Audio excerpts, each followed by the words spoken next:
we started out with efficiency and security because we were in the business context from the get-go. And so that has permeated everything that we've done.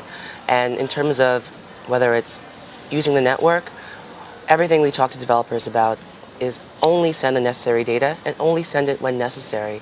It seems counterintuitive in terms of a network application, but there's so many features of the phone that you can use, whether it's saving it to the database, as well on the website with HTML5 and our new BlackBerry 6 platform.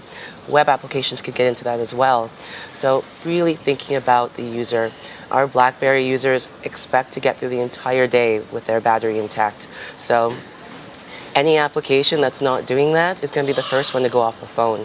So we really try to encourage our developers to think about that. That's the value you can add to our users.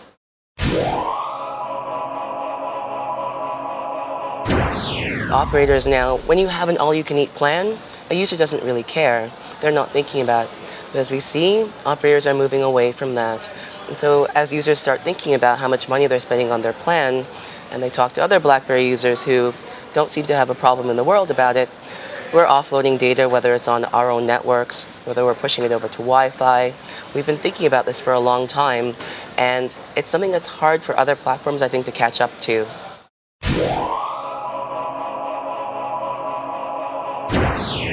I think it's everybody's problem. This is an ecosystem of the operator, the user, and the manufacturer, and we all have a role to play in it. So as RIM, we have to provide the services. We have to encourage our developers to use them.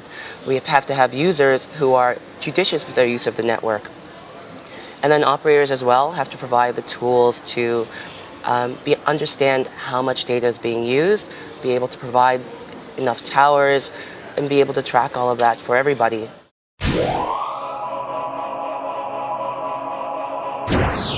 So BlackBerry Messenger uses our own proprietary network, transferring data backwards and forwards using our PIN. So a lot of users have their own special key on the device. And that's completely separate from the operator. As well, when we're transferring data over our network, if the user roams onto Wi-Fi, we're going to switch them directly over to Wi-Fi. So we're doing a lot of smart things, trying to be as efficient as possible, trying to help the operator in the ecosystem.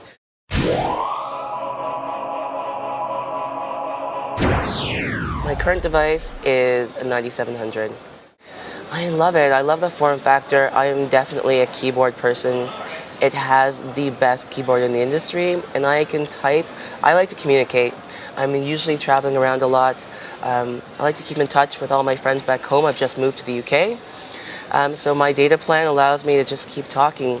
My brother just bought a torch with his wife, so we are now in constant communication.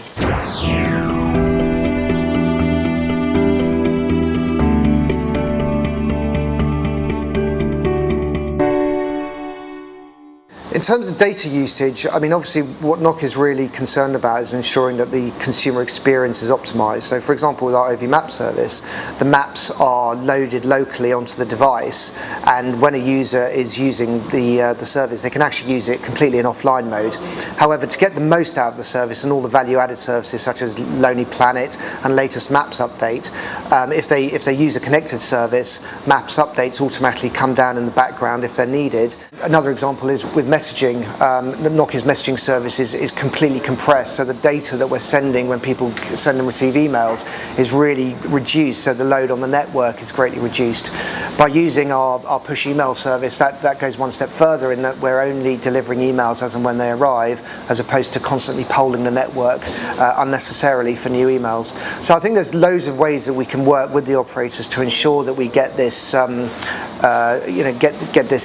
this premium optimum kind of situation. And I think in the future there are definitely other ways that we can look to deliver content in a way that would help operators with their finite resource and also create a compelling experience for the consumer.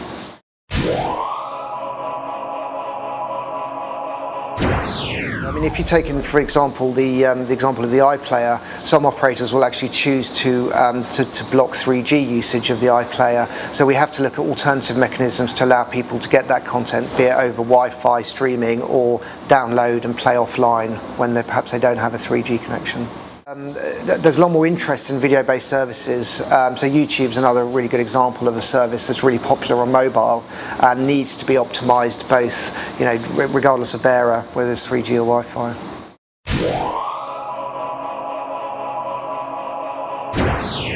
So rather sadly, and probably belies my demographic, I'm actually trying to use as many social networks as I can at the moment. So I'm using Twitter, Facebook, Foursquare, and so I use Gravity, which is a great application. I use our own social clients, and I use the Foursquare app, which I've got in beta at the moment, which will be coming soon. And all of them keep me very interested in terms of how I can keep all of my peers and people I don't know completely uninterested in my life.